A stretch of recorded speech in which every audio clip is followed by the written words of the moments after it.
In this video, we're going to look at a model for terminal velocity. And the reason for that is because there's some interesting behavior that occurs when we look at falling objects in a real context around the Earth's surface. Because we're told that the acceleration due to gravity near the Earth's surface is 9 meters per second squared. And in principle, that means the further an object drops, the faster it's going to be going, and its rate of acceleration is going to be 9.8 meters per second squared. If you were at the top of the CN tower, what that would mean is if you drop something like a penny and you do the calculations, by the time it hits the ground, that object would be going at 78 meters per second, or almost a football field every second, or if you like, a quarter of the speed of sound. That's not actually what happens if you drop an object from that height. So the question is, what else is at play that makes that not happen in real scenarios? If you want to take it one step further and more extreme, if you drop something out of a plane, or a piece of fuselage came off, whatever, it would take 50 seconds to reach the ground, and under this model, it would be going actually at twice the speed of sound by the time it hit the ground. Again, not something that actually happens, so let's refine our model so we can actually capture the real behavior in this kind of situation. So why don't we observe objects actually falling this fast in practice? Well, the answer is that the air around us resists motion, and so it slows objects down.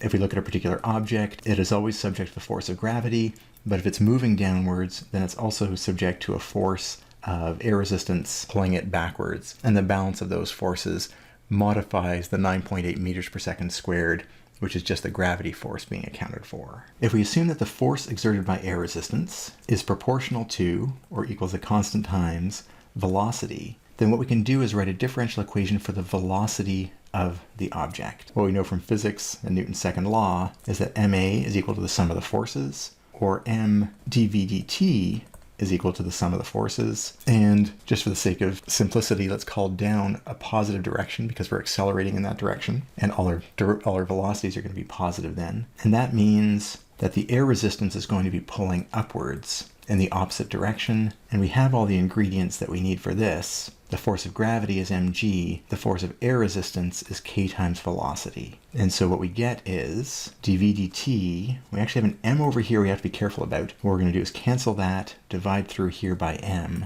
and we get g minus k over mv. The rate of change of the speed, or the acceleration, is given by the acceleration due to gravity, that's fine, but then it's mitigated, or it has less influence by itself because of the air resistance acting as a drag force. Where does this leave us? Well, think about a falling object. What we're interested in is the terminal velocity. How fast will it fall in the long run? In the notation or the ideas of differential equations, that would also be an equilibrium velocity. If an object is falling at that speed, then the speed does not change. Somehow, the force of gravity and the force of air resistance are in balance. So that translates to v is constant, and if v is constant, that's the same thing as saying dv dt, its rate of change equals 0, and that's going to give us 0 equals g minus k over mv, and if we solve for the velocity, what velocity gives us 0 acceleration, we can bring this across. K over mv equals g, or the v equilibrium or v terminal is equal to m over k times g. That has some interesting properties,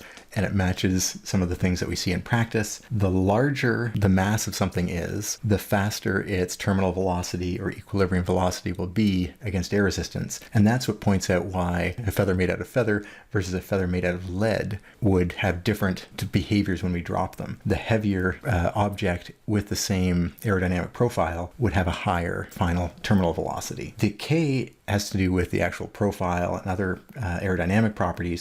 So if that change is a little more subtle, we'd have to look into what that means. But we can imagine that different shapes have different speeds of terminal velocity as well. The interesting part is the mass. That's usually what confounds people when they're told that acceleration due to gravity doesn't depend on mass. But when we clearly see when we drop objects, that mass does have an impact. It's coming from this expression here. An object with a larger mass, when we include the air drag, does have a mass factor in it. The heavier the mass, the larger the mass, the faster an object will tend to fall in the long run. Let's take a look at a couple of scenarios then. So let's look at dv dt, our model again, g minus k over mv. That's our differential equation. And if we start with an object that's traveling slower than equilibrium, and that's something like a dropped object, it's not moving at all, we drop it, gravity takes over, then what we have there is v is small, and so we'd have dv dt being positive. If this expression here on the right is small, g is more important, and so the object accelerates downwards. Exactly what we'd expect. If we drop something, it starts falling faster away from us until it approaches the terminal velocity. However, we can imagine other scenarios where if you have a bullet fired from a gun, the object might actually be going faster than it could potentially through the air, and so that would be a v large. And in fact, the v is so large that it overcomes this g factor. That's going to lead us to dv dt being negative. So if we were to fire a gun straight down, it might actually lead to the object slowing. It can be even more concrete if you imagine not air, but water resistance. So imagine shooting a bullet into water. It's going to go faster than its terminal velocity, and so we'd end up having this rate of change after it's released being negative. The acceleration would be negative in the direction we're talking about, where downwards positive, or we'd see that as the object slowing down. Let's see if we can back that up a little bit mathematically. We'll have a lot of constants in here, but that's fine. We have our differential equation, and we should be able to solve for v of t. We're going to use the same process we have so far. We're going to separate and integrate. There's not much we can do with this side here except take the whole thing with us, and the dt is going to go up onto the right hand side. That's going to leave us with 1 over g minus k over mv's dv equals dt by itself. We then integrate both sides. One side is easy, it's just t. The other side, again, it's a linear factor of v. V's are variable, so don't get confused by all the constants. We're going to have a ln g minus k over mv. However, because there's a multiplier of the v, think of it, if it helps, as a little aside here, if we had the integral of 1 over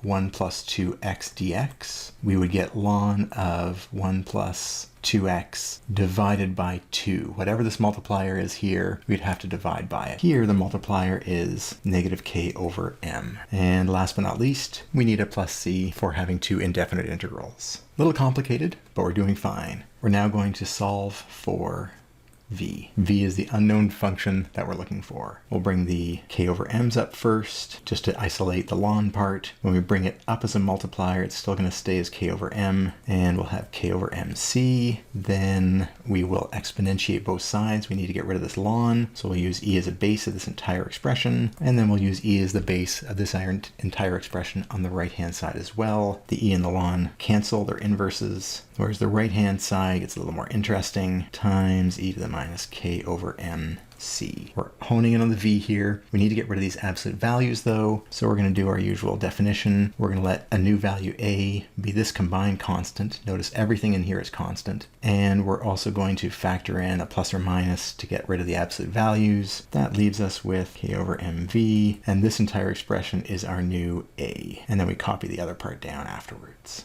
We're almost there. We just need to solve for v. So negative k over m v is equal to minus g plus a with this exponential. There we go. And last but not least, we can divide through by negative k over m. That's going to give us v is equal to, double negative will be positive. So we're going to end up with mg over k, and then minus ma over k times this exponential, k over mt. All right, so let's take a look at this ingredient, this final solution, and the ingredients in it. What we have is our velocity over time is going to decay again. We're going to have this term here, dk over time, and we're going to be left with this term here, which we actually found earlier. This is going to be our equilibrium or terminal velocity. This part's eventually going to disappear, head towards zero, leaving this one constant left over. And we can see again, the bigger the mass is, the bigger the velocity is going to be in the long run, because the larger the mass, the less the influence of air resistance is going to be. If we sketch the graphs, we can take all of that into account, graphing v against t. If we find our v equilibrium, which is equal to that mg over k, then if we start at that velocity, we would stay there forever. If we drop an object that has zero initial velocity, it's going to speed up. up, have higher velocity, but eventually approach that stable equilibrium velocity or that terminal velocity. And we see the same kind of pattern that we've seen in other examples. This would be the example of our bullet fired downwards. It's going to be going too fast for the air, and the air is actually going to slow it down until it enters a free fall scenario at the equilibrium velocity or the terminal velocity. So once again, we're able to work, in this case, from some very clear physics, the second law of Newton's second law of motion, build a differential equation, and then build a prediction for what the velocity of an object will be when it's falling under Earth's gravity and with air resistance factored in. Again, a very powerful prediction tool.